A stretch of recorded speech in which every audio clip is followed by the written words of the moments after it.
Imaginez que vos conceptions établies du divin, des dogmes religieux et de l'expérience spirituelle puissent être incomplètes. Et si, bien avant la création de la Bible, il existait déjà une vénération de Dieu et que les racines de cette vénération s'enfonçaient dans la terre africaine. Bien avant l'apparition des textes sacrés, avant Abraham, avant l'ascension de Moïse sur le mont Sinaï, les civilisations africaines reconnaissaient l'existence d'un Créateur suprême, un être tout-puissant, invisible et omniscient, gouvernant non seulement les cieux et la terre, mais aussi le destin des âmes humaines. Il ne s'agit pas de simples réflexions sur la spiritualité, mais de la découverte d'une vérité ancienne, souvent laissée dans l'ombre. Pendant des siècles, l'humanité a été persuadée que l'histoire spirituelle commençait avec la Bible. Mais si ses débuts étaient bien plus profonds dans l'histoire, et s'il existait une lignée ininterrompue de foi, un lien avec le divin, né au cœur du continent africain bien avant la rédaction du livre de la Genèse, et si les origines de la spiritualité prenaient racine dans les traditions africaines, les rituels ancestraux et les noms sacrés qui ont été délibérément effacés de la mémoire historique. Cette divinité africaine, connue sous divers noms tels qu'Olodumare, Ama, Zambim, Pangu ou Maïssa, était vénérée par les civilisations anciennes bien avant la diffusion des religions abrahamiques.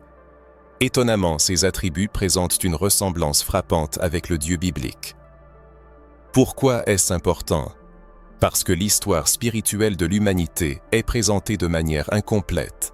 Des millions de personnes d'ascendance africaine à travers le monde ont été coupées de leurs véritables racines spirituelles. On leur a appris à rejeter ce que leurs ancêtres connaissaient, ressentaient en eux et vénéraient déjà.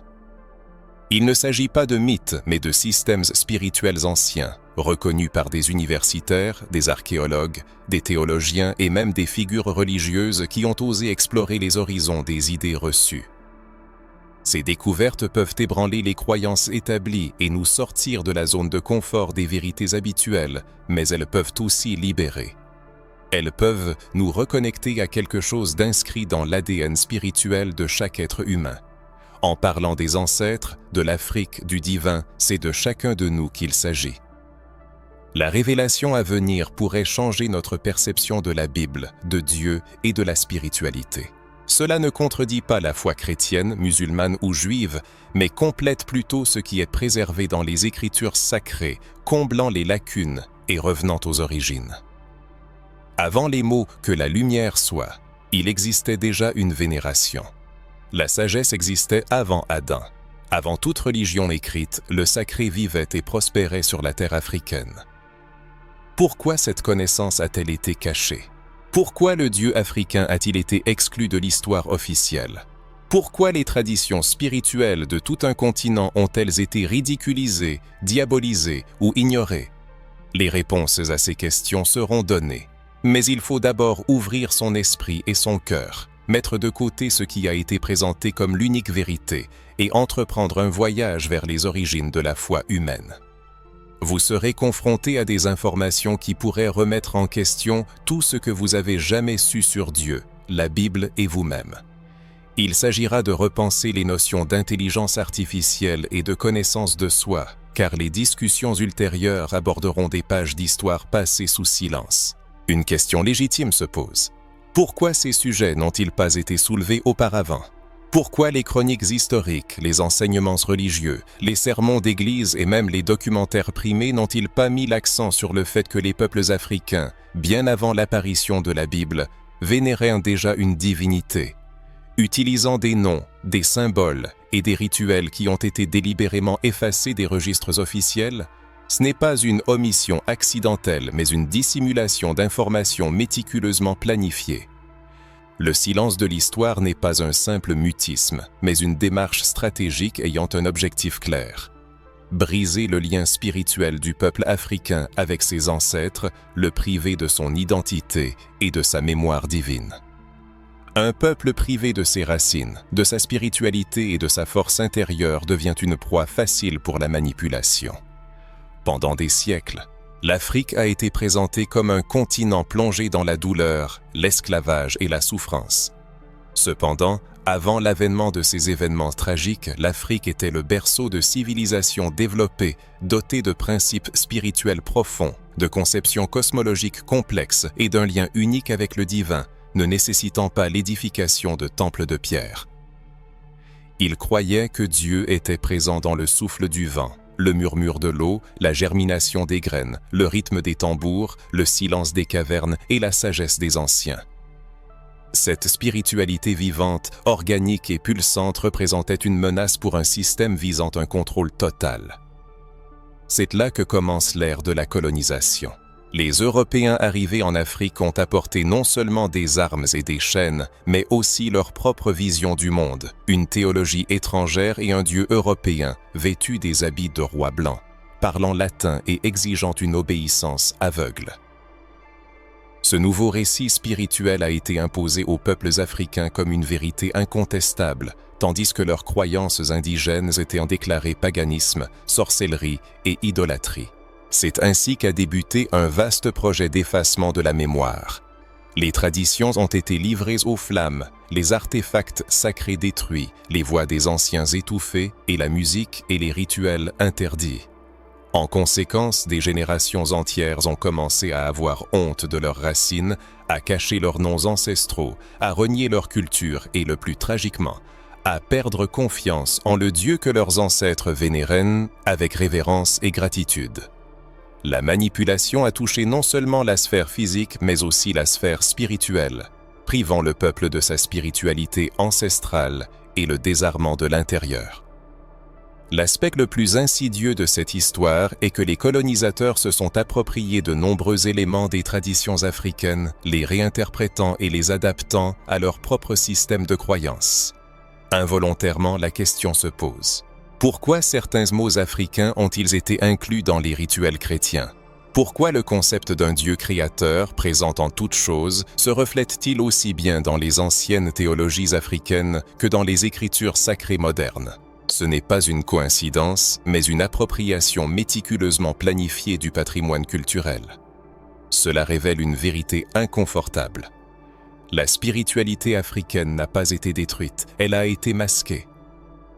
De nos jours, de nombreuses personnes craignent encore d'explorer leurs racines spirituelles, craignant que cela ne soit perçu comme une trahison de leurs convictions religieuses ou comme l'ouverture d'une porte à des forces négatives. Cependant, la découverte de la spiritualité africaine représente une opportunité de retrouver le droit perdu à une connexion avec le principe supérieur à travers le prisme de sa propre identité. La théologie eurocentrique a imposé l'idée d'une seule manière correcte d'interagir avec le divin, standardisée, occidentalisée, formelle et souvent dépourvue de chaleur émotionnelle. Néanmoins, les peuples africains ont compris depuis l'Antiquité que la présence divine ne nécessitait pas de formalité rigide. Elle se manifestait dans les mouvements rythmiques de la danse, le chant mélodieux, la naissance d'une nouvelle vie, le soin maternel, la terre fertile. C'était une spiritualité englobante, vivante, sensuelle et libre qui, ironiquement, était perçue comme dangereuse. Car un peuple qui trouve le divin en lui-même n'a pas besoin de chaînes ou d'oppresseurs. C'est peut-être pourquoi les religions africaines ont souvent été présentées sous un jour négatif, suscitant mépris, peur et préjugés infondés. Mais il n'est pas trop tard pour poser des questions et restaurer les connaissances perdues. Ressentez-vous un léger frisson lorsque ces vérités oubliées sont abordées? Éprouvez-vous une certaine inquiétude lorsque le voile du mystère commence à se lever? Ce n'est pas une simple coïncidence. C'est l'appel des ancêtres qui vous rappelle avec insistance que vous descendez d'un peuple qui a connu Dieu bien avant l'apparition des livres sacrés, des croix et des catéchismes. Et ne vous y trompez pas, ce Dieu n'a jamais disparu. Il est présent dans les traits de votre visage, dans votre démarche assurée, dans l'intuition qui vous guide, dans les rêves qui vous visitent nanpit la nuit et qui défient toute explication rationnelle. Il vous exhorte à cesser de vous fuir, car renier ses racines, c'est comme tenter de couper la racine d'un arbre en espérant qu'il continue de porter des fruits. C'est impossible. Peut-être vous a-t-on inculqué dès l'enfance que tout cela n'était que l'œuvre de l'ennemi, que les rituels africains étaient démoniaques, les tambours maléfiques et la sagesse ancestrale une superstition. Mais il convient de se demander qui a diffusé ces idées et dans quel but. À qui profite l'aliénation de ses racines? Qui tire avantage du sentiment de honte envers sa culture et des doutes sur la spiritualité de ses ancêtres? La réponse à ces questions ne se trouve pas dans les livres, mais dans votre intuition, dans le sentiment d'inconfort qui peut surgir à l'instant même. Ce n'est pas de la peur, mais un éveil. Il ne s'agit pas ici de contester les croyances religieuses, mais plutôt d'élargir les horizons de la perception. Il est souligné que l'histoire spirituelle de l'humanité n'a pas commencé avec la Bible, mais avec les rythmes, les symboles et les murmures de l'ancienne Afrique. L'histoire a été écrite par les vainqueurs, mais la vérité a toujours été préservée en filigrane. C'est pourquoi vous êtes ici, et nous continuerons à approfondir ce sujet. Maintenant que le voile est levé, il n'y a plus de retour en arrière possible. Un voyage nous attend dans un domaine de connaissances encore plus oublié, ou plutôt soigneusement dissimulé. Lorsqu'il est question des anciennes civilisations africaines, il ne s'agit pas seulement de tribus primitives armées de lances et de peintures rupestres. C'étaient des sociétés hautement organisées, dotées d'une science, d'une philosophie, d'une astronomie, de mathématiques, d'un art, d'une architecture monumentale développée et surtout d'une spiritualité profonde et complexe, qui reconnaissait un Dieu créateur bien avant la rédaction de la Bible. L'histoire de la Bible plonge ses racines dans les profondeurs des âges, jusqu'aux origines de la spiritualité humaine. L'un des lieux clés où de nombreux concepts religieux ont vu le jour est Kemet, aujourd'hui connu sous le nom d'Égypte. Ce nom, donné à cette terre ancienne par les Grecs, signifiait à l'origine « terre noire » en raison des sols fertiles bordant le Nil. Cependant, la véritable fertilité de Kemet ne résidait pas seulement dans sa terre, mais aussi dans la riche culture spirituelle de son peuple.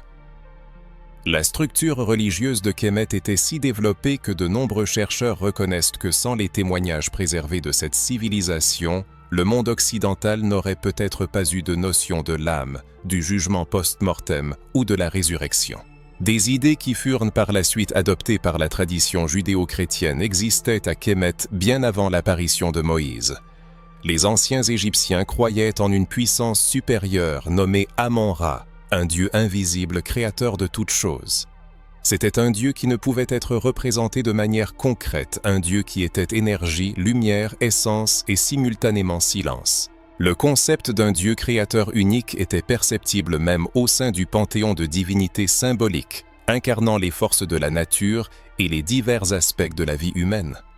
La spiritualité de la Nubie, située au sud de Kemet, est tout aussi intéressante. Les Nubiens possédaient une connaissance approfondie des phénomènes célestes, de la cyclicité de la vie et du lien spirituel avec les ancêtres.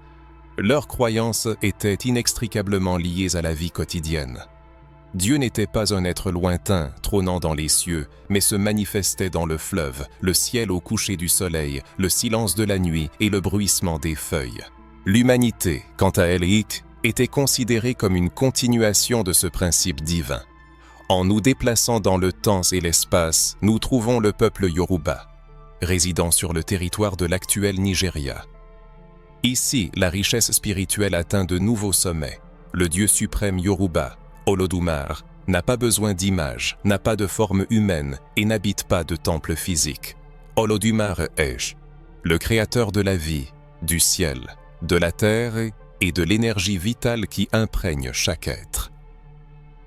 Il accorde l'étincelle de l'existence, puis confie aux orishas les forces de la nature, le soin de la création.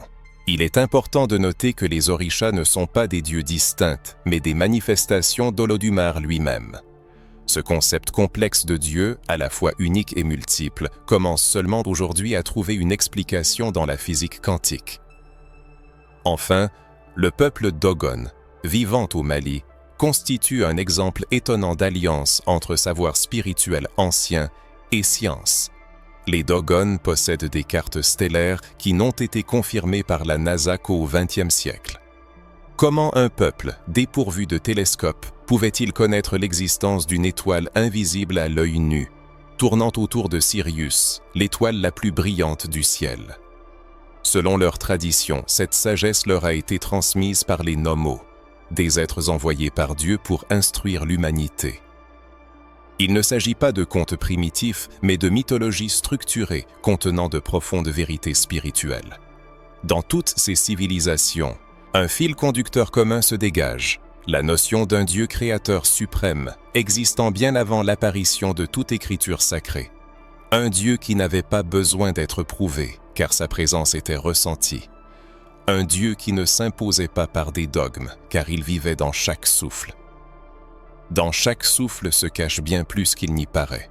Il est étonnant que les peuples anciens n'aient pas eu besoin de l'ivresse du vin pour atteindre une proximité spirituelle avec le divin. Leur vision du monde n'était pas alourdie par les concepts de péché originel, de châtiment éternel ou d'enfer au sens habituel. Les conséquences des actes existaient, bien sûr, mais elles reposaient sur des principes d'équilibre et d'harmonisation. L'objectif principal était de vivre en accord avec le cosmos, les ancêtres et sa propre nature intérieure. C'est cette aspiration à la liberté spirituelle qui a provoqué l'opposition à ces traditions, car la liberté de l'esprit est incompatible avec le contrôle. Peut-être qu'à présent, après tout ce qui a été dit, une certaine prise de conscience s'éveille au fond de votre âme.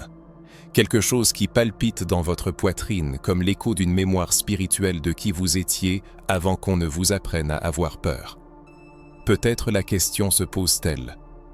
Les vérités qui vous ont été inculquées sont-elles absolues ou ne sont-elles que des versions éditées d'histoires anciennes et profondes, plus étroitement liées à votre véritable essence? Si la notion d'un Dieu créateur existait bien avant la Bible, comment cela change-t-il votre perception de la foi? La foi doit-elle être un champ de bataille entre le Honor quote 29 Force et le Caution Barra quote?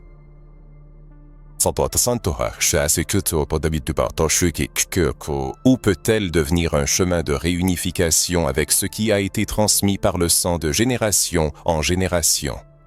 Votre présence ici et maintenant devant ce texte pourrait être le signe qu'une partie de vous a toujours ressenti quelque chose de plus grand, une réalité antérieure. Remarquez-vous comment les pièces du puzzle commencent à s'assembler, comment l'histoire a été racontée, ce qui a été omis et ce qui a été conservé. Il ne s'agit pas seulement de théologie, mais aussi de pouvoir, d'identité, de vous-même. C'est pourquoi cette conversation doit se poursuivre, car tant de découvertes nous attendent encore. Ce qui suivra vous entraînera dans un voyage encore plus profond. À ce stade, vous avez probablement réalisé que la spiritualité africaine s'étend bien au-delà des limites de ce qui vous a été enseigné. Les anciennes civilisations d'Afrique ont non seulement prospéré dans toute leur grandeur, mais elles ont également développé une compréhension du divin qui défie les conceptions occidentales de la théomatomikut traditionelle. Peut-être vous demandez-vous, qui est ce Dieu africain, vénéré bien avant la Bible? Il a un nom, et même une multitude de noms. Mais il convient d'en souligner deux qui résonnent encore dès aujourd'hui.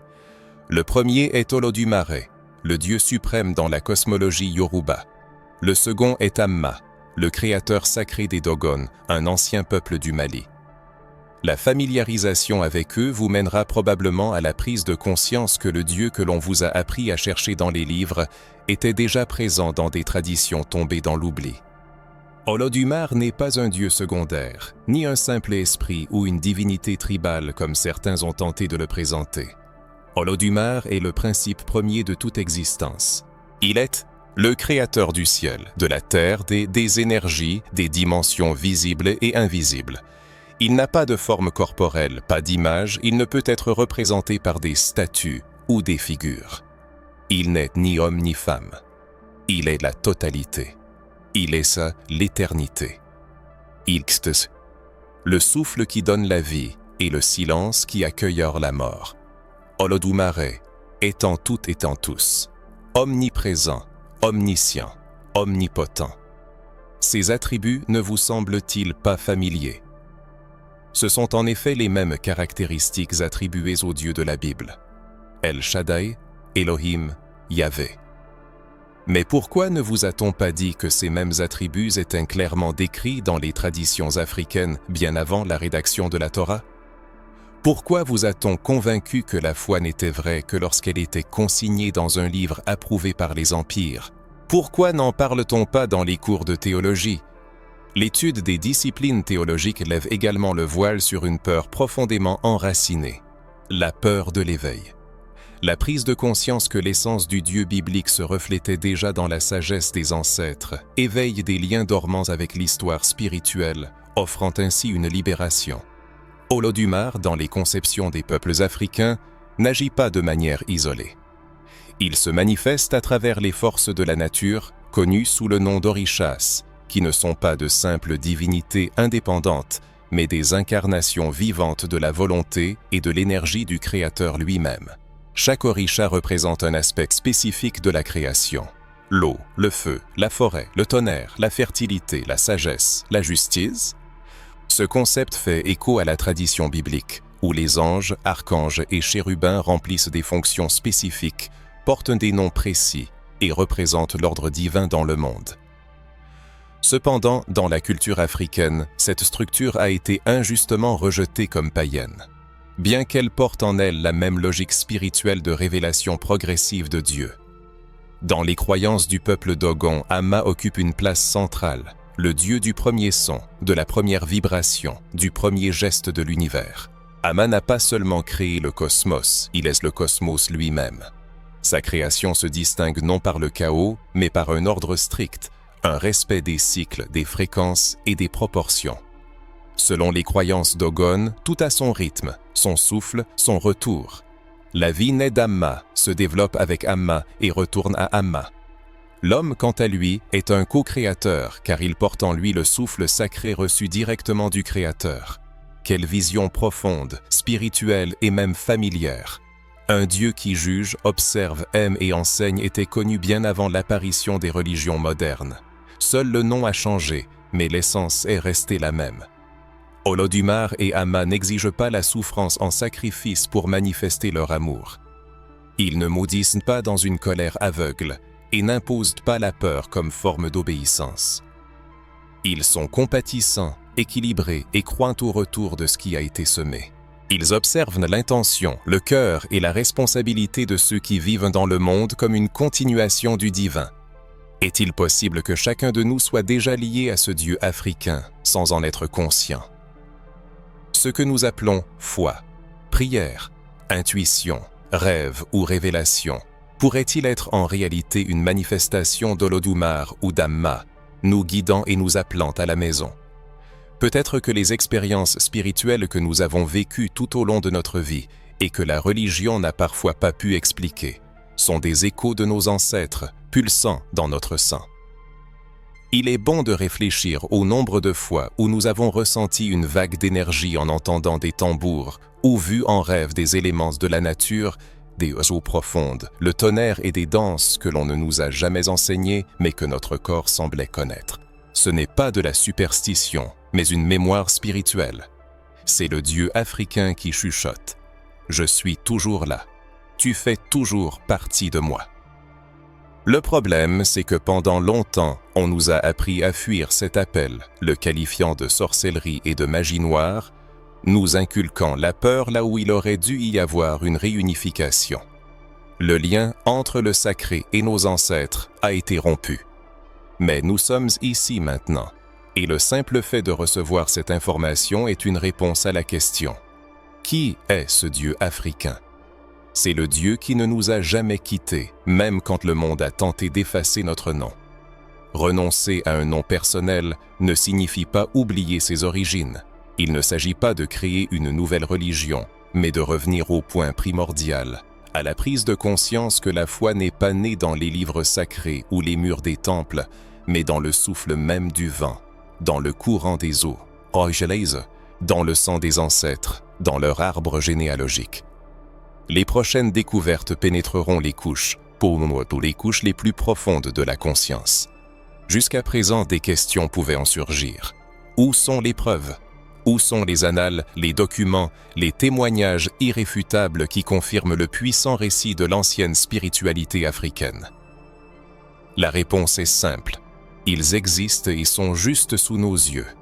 Cependant, On ne les trouvera pas dans les manuels scolaires, on ne les entendra pas des chairs des églises occidentales, et on ne les verra pas dans les films hollywoodiens.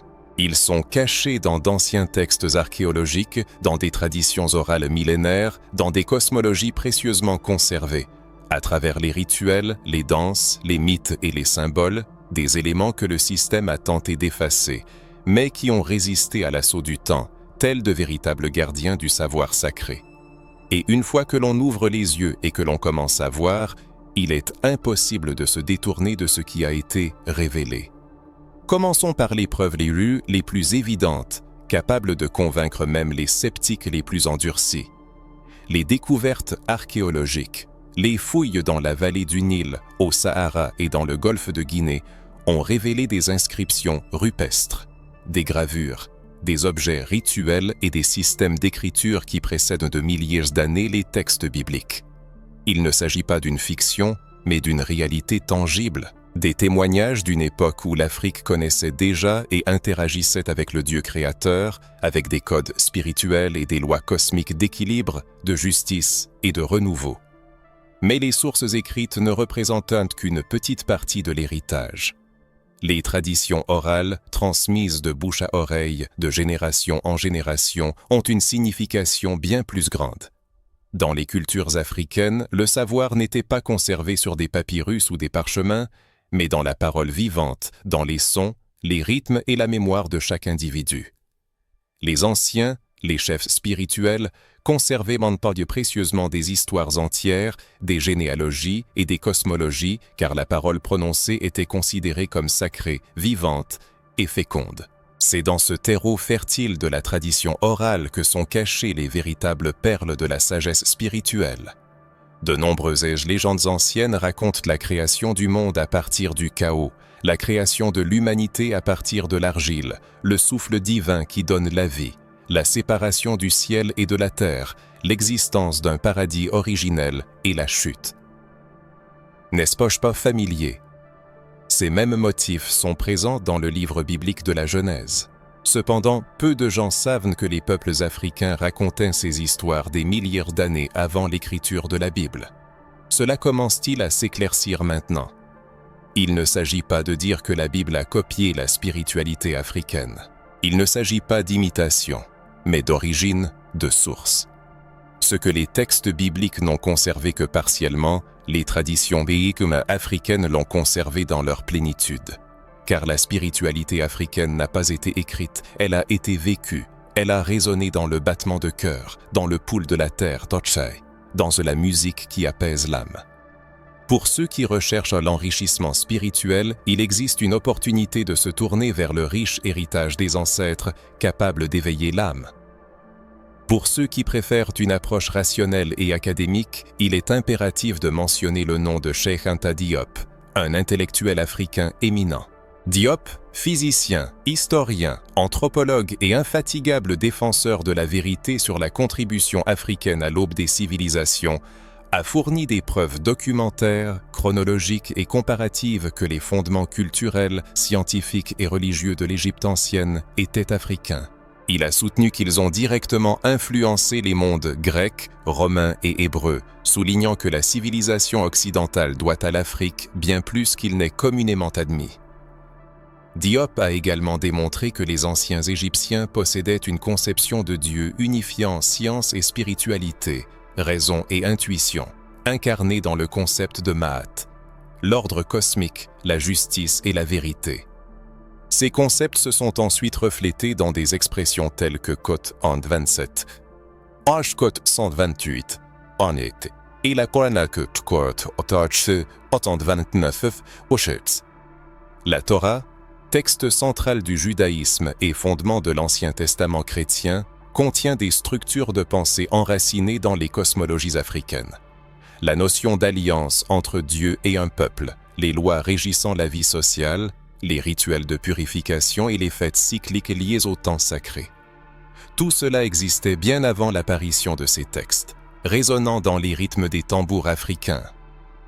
La question se pose, pourquoi ces connaissances ont-elles été cachées?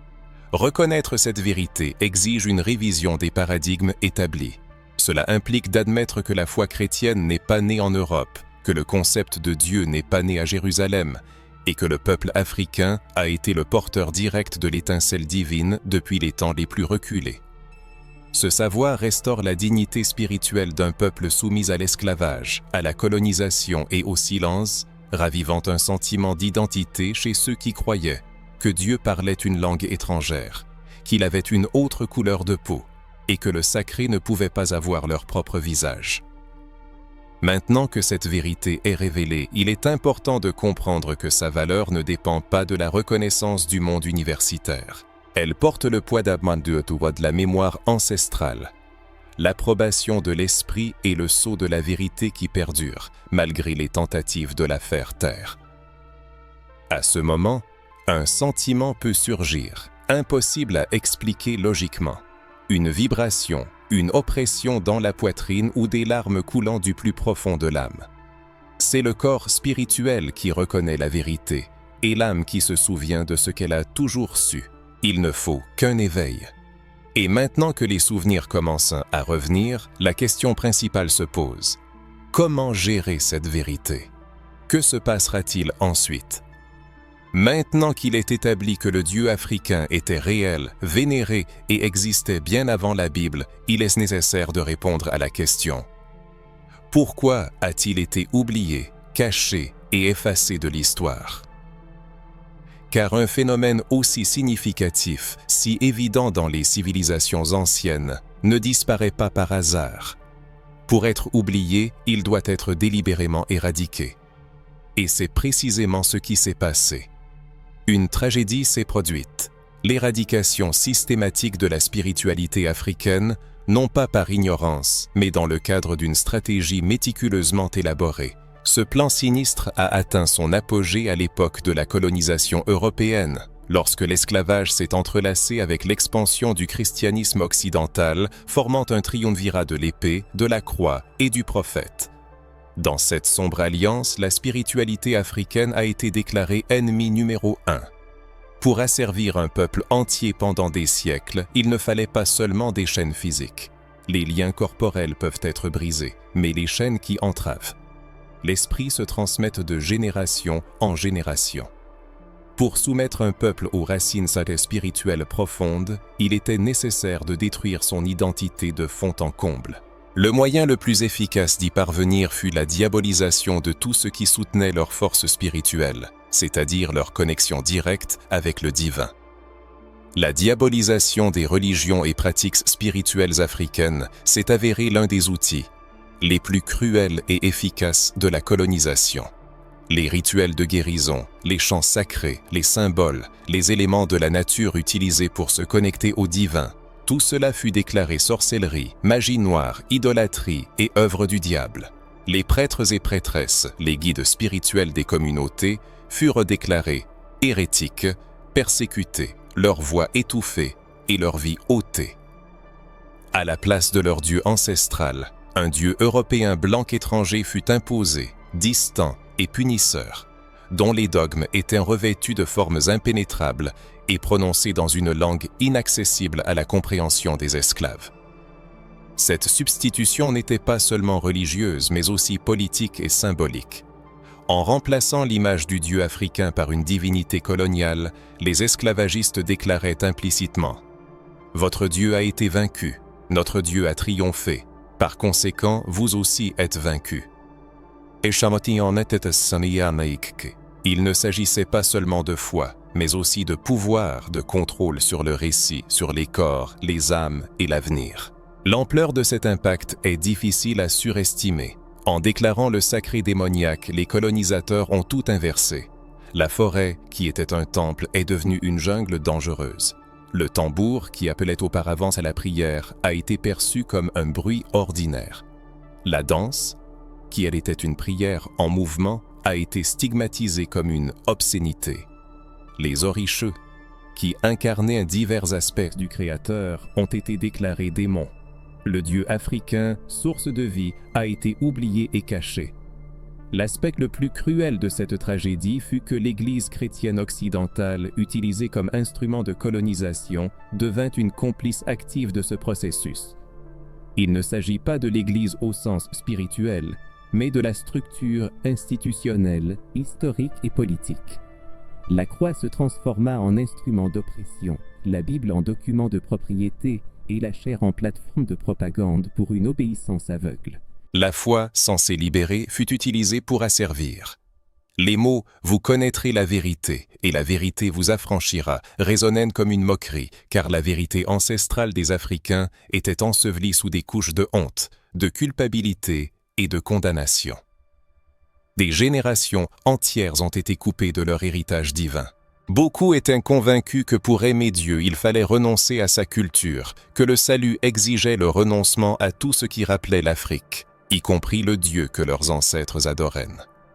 Cette idéologie s'est enracinée parce qu'elle était présentée comme une vérité absolue. Dès le plus jeune âge, dans les églises, les écoles et les médias, l'Afrique était associée à l'obscurité dans tous les sens du terme, ignorance, danger et mal. En conséquence, la spiritualité africaine a fini par inspirer la peur, même chez les descendants du continent lui-même. La purification spirituelle fut si profonde que beaucoup ressentent encore de la culpabilité en entendant les noms d'Olorumare, Nambi ou Amma, comme si quelque chose de sinistre se cachait derrière eux. Cependant, à la base de cela se trouve une peur qui a été implantée et cultivée comme un outil d'éradication. Car celui qui contrôle la spiritualité contrôle l'esprit, et celui qui contrôle l'esprit contrôle tout. En effet, pendant des siècles, des tentatives ont été faites pour minimiser l'importance et l'influence de la spiritualité africaine, donnant l'impression qu'elle avait été complètement éradiquée. Cependant, comme le montre l'histoire, le principe divin ne peut être détruit. Il ne peut être que temporairement dissimulé. Et telle une graine attendant le moment propice, il germe à nouveau lorsqu'un cœur réceptif est trouvé. C'est peut-être ce qui se passe actuellement alors que d'anciennes connaissances et des souvenirs s'éveillent dans la conscience. Ces éclairs soudains ne sont peut-être pas de simples informations aléatoires, mais une sorte d'activation, un appel à l'éveil. Les ignorer serait une erreur. La spiritualité africaine n'est pas seulement un ensemble de dogmes religieux. C'est une profonde compréhension de la vérité, une quête de liberté et une conscience de son identité. C'est la possibilité d'établir un lien avec le Créateur, sans renier son histoire, sa culture, sa corporéité, sa musique, son nom et sa couleur de peau. Les oppresseurs ont cherché à cacher cette spiritualité parce qu'ils connaissaient son pouvoir libérateur, sa capacité à guérir et à donner un but, une vision et du courage. Un peuple conscient de ses racines et de son lien spirituel avec ses ancêtres devient invincible. Mais ce n'est que le début du chemin vers la compréhension. Demandons-nous, et si la Bible que beaucoup considèrent comme un texte exclusivement occidental, contenait en réalité bien plus d'influence africaine qu'on ne le pense, et si l'ancienne spiritualité africaine, malgré toutes les tentatives pour l'étouffer, avait laissé une empreinte indélébile dans les Saintes Écritures? Est-il possible que de nombreux personnages, histoires et même concepts spirituels contenus dans les textes sacrés aient un lien direct avec la vision du monde africaine? Cette question remet en cause l'idée reçue selon laquelle l'Afrique est toujours restée à la périphérie de l'histoire biblique. Mais la vérité est que l'Afrique occupe une place centrale dans la Bible, n'étant pas seulement un arrière-plan géographique, mais une partie intégrante du fondement spirituel de nombreux récits. Prenons par exemple les noms. N'est-il pas étonnant de voir à quelle fréquence des personnages africains apparaissent à des moments clés des Saintes Écritures? Rappelons-nous Simon de Cyrène, un homme de Cyrène, l'actuelle Libye en Afrique du Nord, que Dieu a choisi pour aider Jésus au moment le plus douloureux, porter la croix au Golgotha. Est-ce un hasard si c'est un Africain qui a partagé le poids de la croix avec le Christ? Ou souvenons-nous de l'eunuque éthiopien, un haut fonctionnaire, trésorier de la reine Candace d'Éthiopie. Il fit un pèlerinage à Jérusalem pour adorer et rentrait chez lui en lisant le livre du prophète Isaïe lorsqu'il fut rencontré par l'apôtre Philippe. Il est frappant de constater que l'eunuque non seulement comprit le sens de ce qu'il lisait, mais crut aussi, après quoi il fut immédiatement baptisé. Cet Africain devint le premier converti documenté dans le Nouveau Testament, en dehors du milieu juif. C'était par lui que l'Évangile se répandit au-delà d'Israël. Et Moïse, le libérateur du peuple juif de l'esclavage égyptien, l'homme qui parla à Dieu dans le buisson ardent et reçut les 10 commandements, l'un des plus grands leaders spirituels de l'histoire biblique. Sait-on qu'il grandit comme un Égyptien, fut éduqué à la cour du Pharaon et fut imprégné de la culture spirituelle africaine? Selon le récit biblique, Moïse fut abandonné dans un panier sur le Nil où il fut trouvé par la fille du Pharaon. Et par la suite, il conduisit le peuple juif hors de cette même terre africaine où il avait grandi. L'influence de la spiritualité africaine sur Moïse, qui a grandi en Égypte, semble très profonde. Sa perception du divin, du sacré, des signes de la nature, du pouvoir spirituel et du destin humain a sans aucun doute été façonnée par le système spirituel africain. Il est fort probable que les codes de conduite qu'il a établis reflétaient l'ordre cosmique perçu en Égypte, dont la civilisation, à son tour, a hérité des connaissances de culture encore plus anciennes. Il est intéressant de se demander pourquoi la Bible commence par le livre de la Genèse avec une description si en résonance avec la vision du monde africaine. L'idée d'un Dieu créant le monde à partir du chaos, la séparation de la lumière et des ténèbres, de l'eau et de la terre, l'insufflation de vie dans l'argile, l'image de l'arbre de la connaissance. Tous ces symboles existaient dans les mythes africains bien avant l'apparition des textes hébreux. L'histoire de la Genèse fait écho aux principes de l'ordre divin que l'on retrouve dans les traditions de Kemet, dans les mythes des Dogon et dans les chants des Yoruba. La forme d'expression pouvait être différente, mais l'essence restait la même. Un Dieu créant avec un but précis, établissant des lois cosmiques, respectant le libre arbitre et maintenant un lien avec l'humanité, cette conception était déjà connue. Il ne s'agit pas seulement de personnages ou de récits, mais aussi de la structure spirituelle. Par exemple, les Juifs ont des rituels de purification par l'eau que l'on retrouve également dans les traditions africaines. Les fêtes liées au cycle naturel sont également communes aux deux cultures. Les fêtes des récoltes, les lois de respect des aînés, la profonde vénération des défunts et la croyance que les rêves portent des messages divins. Tout cela fait partie intégrante de la spiritualité africaine, une partie vivante de la vie quotidienne et des relations avec le divin. La question se pose, est-ce une coïncidence ou une révélation qu'il existe une interconnexion si profonde entre la vision du monde africaine et la théologie judéo-chrétienne? Peut-être la réponse réside-t-elle dans le fait qu'il s'agit des racines d'un même arbre. Un arbre qui a été taillé, transplanté et renommé, mais qui a conservé sa sève vitale. Reconnaître ce fait modifie la perspective, le sentiment d'appartenance et la compréhension de sa propre foi.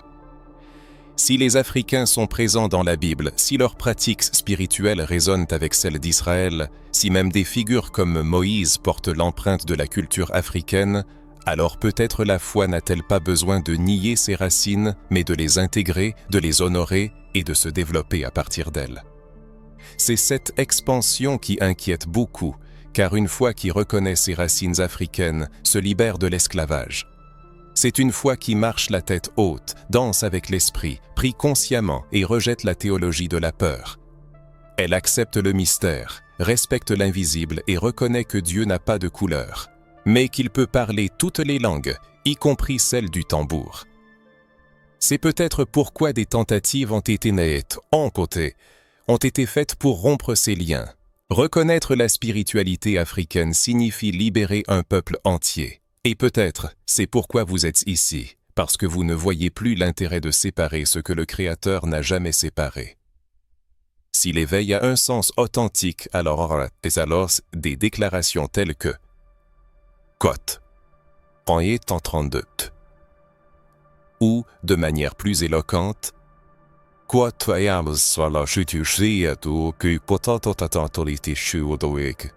ne sont pas de simples mots. Ce sont des fils conducteurs, des ponts qui favorisent la guérison spirituelle, une partie intégrante d'un mouvement spirituel puissant qui englobe aussi bien l'individu que la multitude. Ce qui suivra cet éveil ouvrira une nouvelle perspective sur la Bible, peut-être jamais vue auparavant. Il est temps d'aborder un sujet douloureux que peu osent toucher, la blessure de l'origine. Il s'agit de l'idée profondément enracinée, souvent cachée dans le subconscient, que la Bible est le point de départ de l'histoire spirituelle de l'humanité. Comme si, avant elle ne régnait que l'ignorance, l'obscurité, le paganisme et les superstitions, et que ce n'est qu'à travers les textes bibliques que Dieu aurait décidé d'établir un lien avec le monde. Mais si cette idée était fausse, et si la Bible n'était qu'un chapitre parmi d'autres dans la longue et ancienne odyssée spirituelle de l'humanité, et si les Saintes Écritures, comme nous les appelons, étaient un trésor spirituel précieux, mais ni le seul ni le premier en son genre, et s'il existait d'autres formes de révélation, d'autres traditions, d'autres récits, dont certains n'ont pas été consignés par écrit, mais provenaient également d'une source divine. Si cette question vous est déjà venue à l'esprit, vous n'êtes pas seul. L'affirmation que Dieu n'a parlé qu'à travers la Bible le limite lui-même, le réduisant à des cadres géographiques, des particularités linguistiques, des liens de parenté et les pages d'un livre. Mais l'Esprit souffle où il veut, et le divin n'a jamais été limité par un texte, aussi sacré soit-il.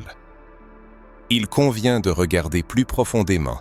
La Bible elle-même, avec toute sa grandeur, est apparue dans le monde comme un enregistrement plus tardif. Au moment de la rédaction des premiers chapitres de la Genèse, l'humanité existait déjà depuis des millénaires. Des civilisations telles que Kémet, Sumer, l'Inde, ainsi que les cultures autochtones et africaines avaient déjà leur propre mythe de la création du monde, leur propre loi spirituelle et leur propre méthode pour établir un lien avec le sacré.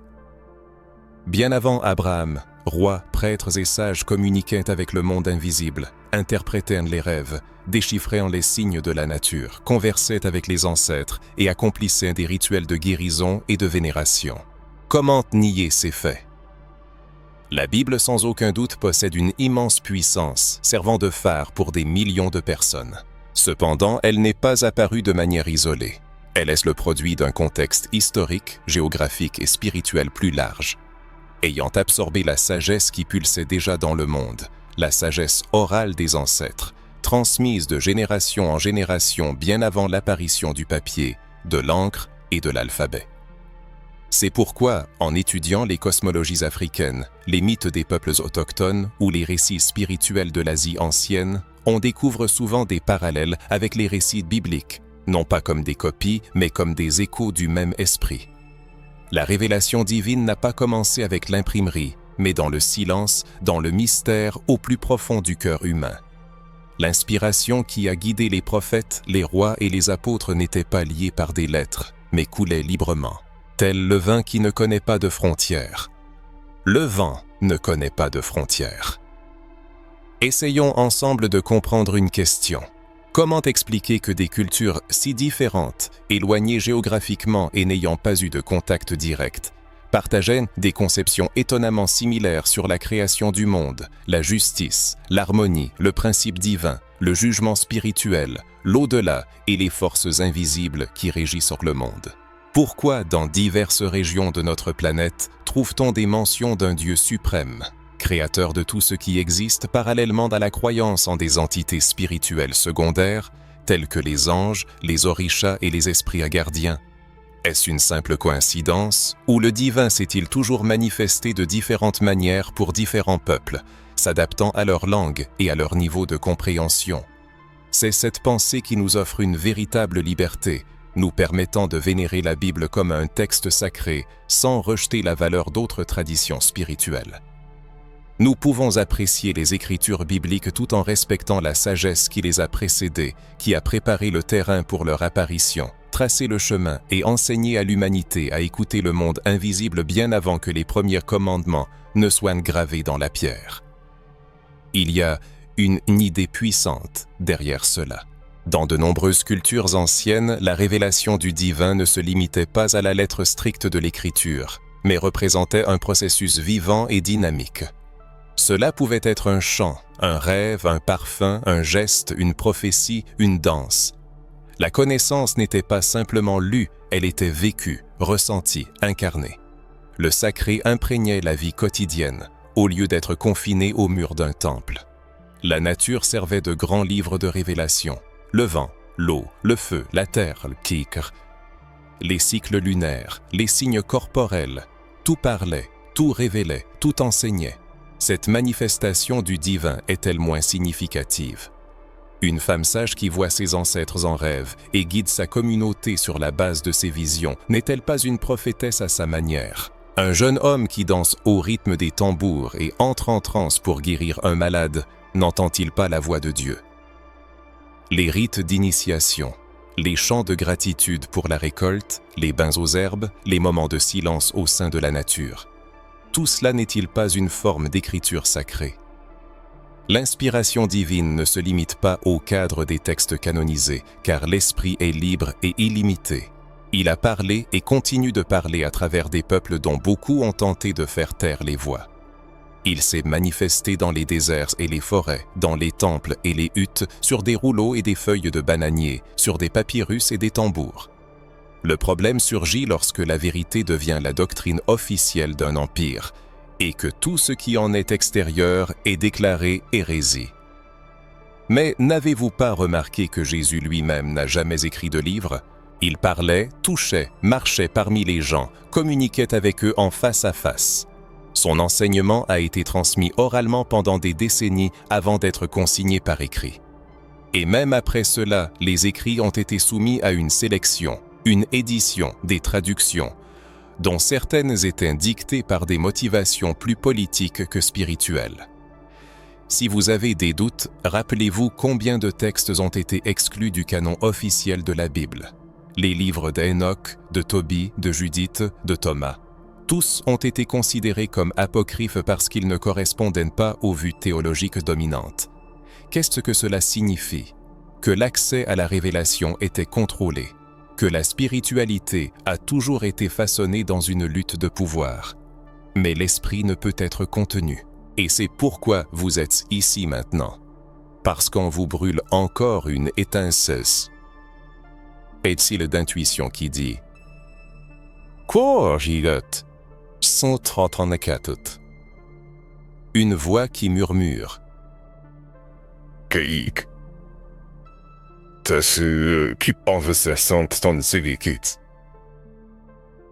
Geik. Peu zu. Da koche.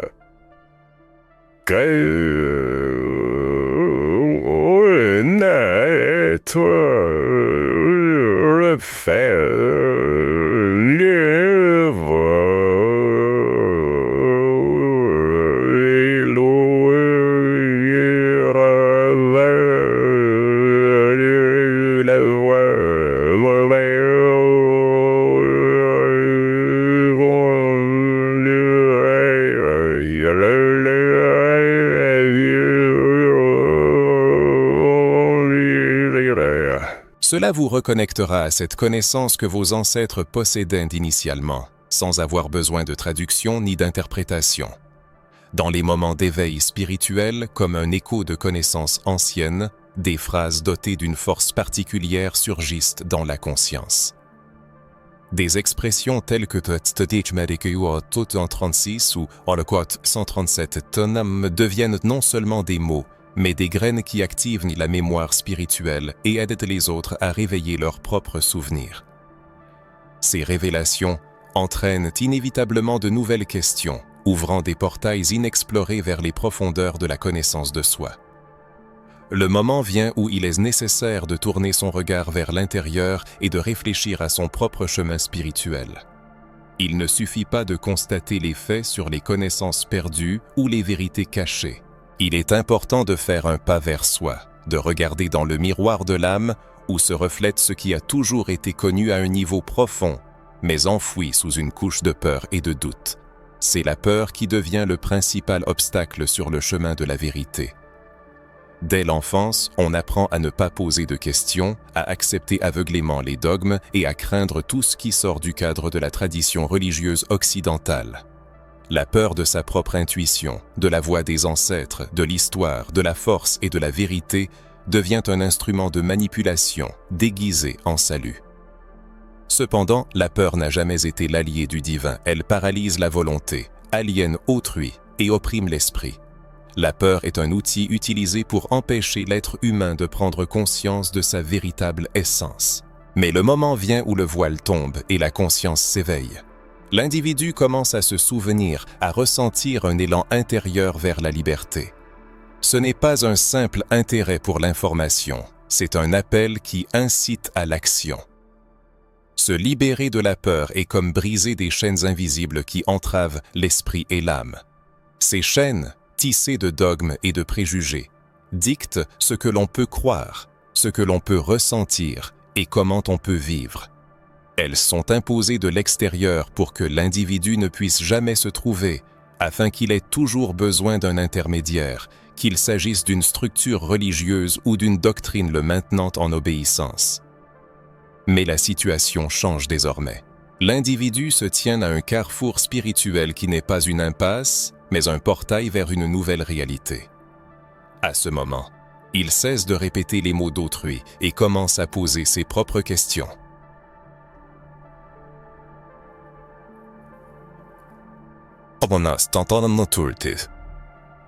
Et lorsque ces questions sont posées sincèrement, l'univers tout entier vient en aide pour apporter des réponses. Pour cela, il faut s'autoriser à se libérer de la peur des connaissances qui ne rentrent pas dans le cadre de la tradition religieuse occidentale. Il faut remettre en question ce qui a été inculqué, non par rébellion, mais par aspiration à la vérité. Car une foi qui ne peut être remise en question n'est pas une foi, mais un instrument de contrôle. Et quand l'individu se libère de ce contrôle, un miracle se produit. Il commence à se reconnecter à ses racines spirituelles, s'enfonçant non seulement dans le continent africain, mais aussi dans sa propre âme. Ces racines lui parlent à travers les rêves, les signes, les frissons, à travers des sentiments impossibles à expliquer avec des mots. Elles ont longtemps dormi, mais maintenant elles s'éveillent avec une force nouvelle, prêtes à guider l'individu sur le vrai chemin. Dans les profondeurs de la conscience, d'anciens appels commencent à s'éveiller puissamment. La prise de conscience frappe. Le Dieu que l'on cherche, celui que l'on a l'habitude de voir lointain, inaccessible, enchaîné par les dogmes et enfermé dans les murs des temples, pourrait être plus proche que jamais imaginé. Il pourrait se cacher dans le nom que l'arrière-grand-mère murmurait dans ses prières, dans les infusions d'herbes que la grand-mère préparait sans expliquer les raisons, dans le frisson inexplicable qui nous saisit au son des tambours, car dans ce rythme se cache quelque chose de sacré qui nous appelle à la maison. Et voilà, on ressent probablement cette nostalgie de revenir non pas au passé, mais au cœur même de son être, à ce lieu intime en soi où la foi n'est pas un fardeau, mais une expérience vivante, où Dieu n'est pas enfermé dans des interprétations, mais se manifeste à chaque battement de cœur. Cette quête spirituelle n'appelle pas à rejeter les écritures sacrées ou à condamner les églises. Elle appelle à prendre conscience que tout cela n'est que des fragments de quelque chose de plus grand. Il s'agit de cesser de se nourrir d'une spiritualité empruntée et de commencer à vivre une spiritualité incarnée, authentique, enracinée, guérie. Ce chemin exigera un courage considérable, car lorsque la reconnexion avec ses racines commencera, la résistance sera inévitable. L'entourage répétera que l'on se perd, que l'on va trop loin, que l'on s'égare. Mais au fond de soi, il y aura une certitude inébranlable que ce détour est le chemin direct vers soi-même, que l'on ne s'éloigne pas de Dieu, mais que l'on s'en approche pour la première fois avec une pleine liberté. Cependant, la liberté est indissociablement liée à la responsabilité, car la connaissance est désormais acquise. Et ceux qui ont connu ne peuvent plus feindre l'ignorance. Ceux qui ont vu ne peuvent plus fermer les yeux. Des signes commenceront à apparaître qui ont toujours été là. On prendra conscience que le sacré est présent dans la terre, dans l'eau, dans les feuilles, dans la mémoire, dans le corps même, dans la voix. On sentira que le véritable temple a toujours été soi-même. Et qu'en honorant ses racines, on active une foi qui n'a besoin de l'approbation de personne. Et peut-être, pour la première fois de sa vie, une paix authentique descendra. Non pas la paix qui naît du conformisme, mais celle qui découle de la reconnaissance. En se regardant, en regardant sa lignée, la couleur de sa peau, son histoire, on comprendra.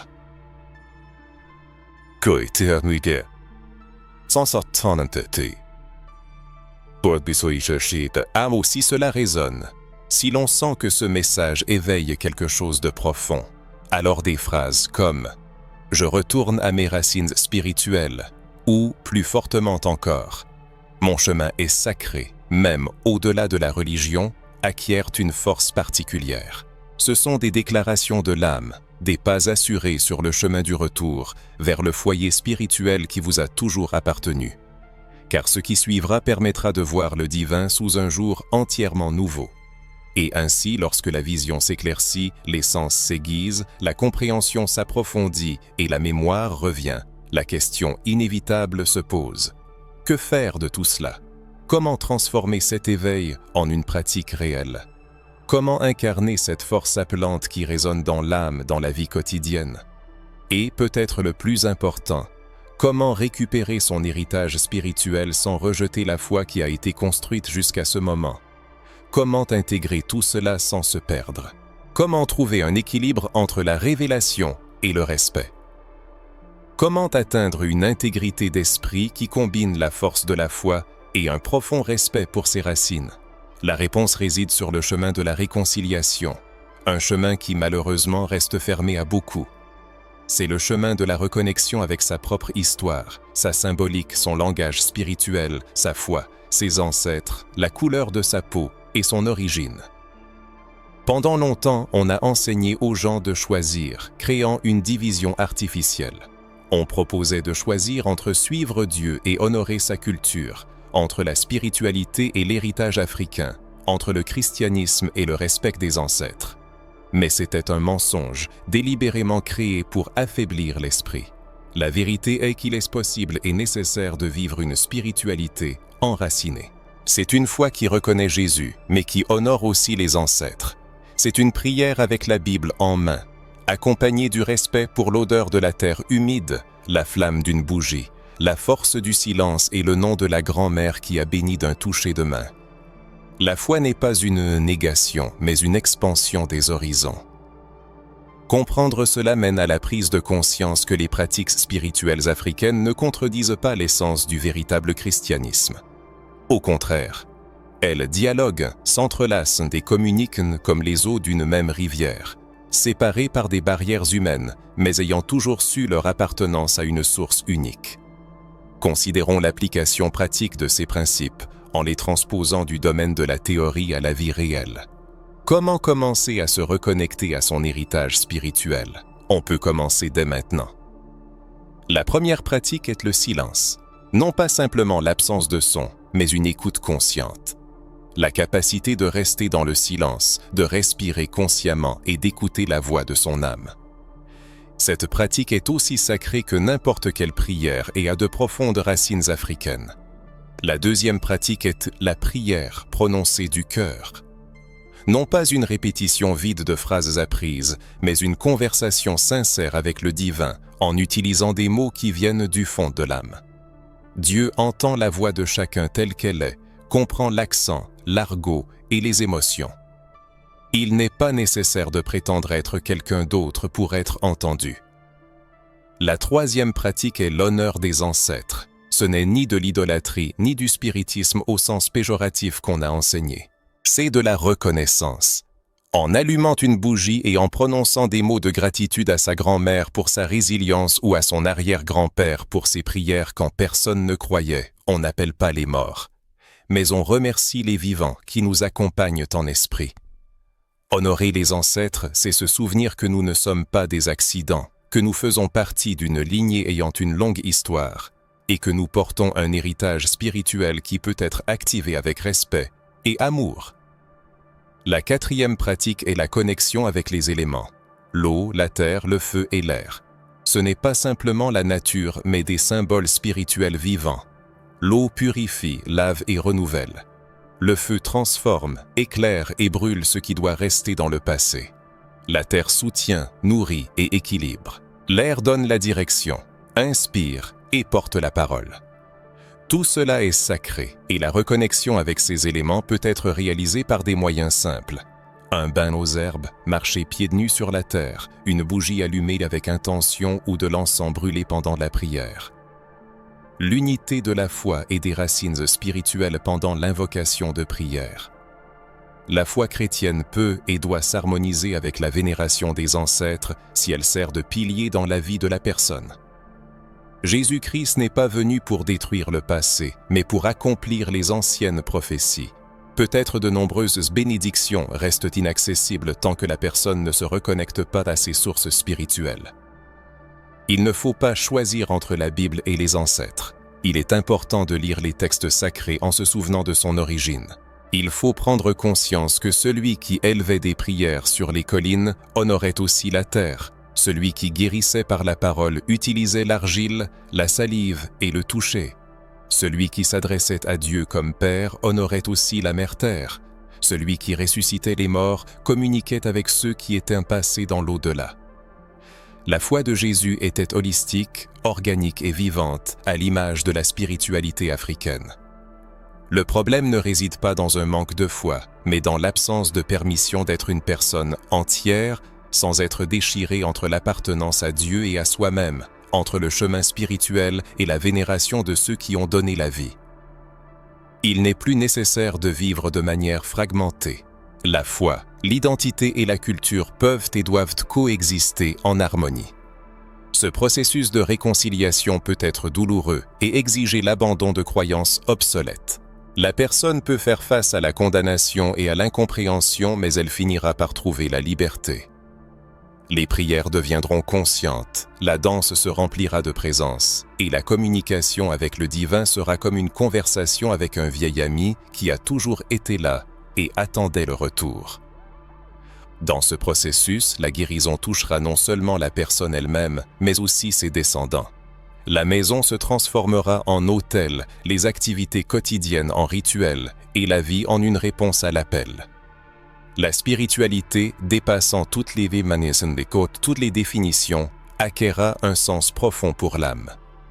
Si ces mots résonnent dans le cœur et si l'on est prêt à faire le pas vers la réconciliation, malgré la peur, alors les phrases « Ma foi, mes racines et mon histoire sont indissociables » ou « Je réconcilie ma foi avec mon origine » sonneront particulièrement fort. En adoptant une position ferme, on inspire les autres. En exprimant son point de vue, on ouvre la voie. En se réconciliant avec soi-même, on se guérit non seulement soi-même, mais aussi ceux qui entendront sa voix. Après cela, un nouveau niveau de conscience s'installera. Si la personne a atteint ce moment, c'est que quelque chose s'est éveillé en elle. Ce n'est pas un hasard, mais un appel à la reconnexion, à la vérité et à la libération spirituelle. Laisser des commentaires n'est pas seulement activer un algorithme, mais aussi éveiller son énergie spirituelle. Ce voyage ne fait que commencer.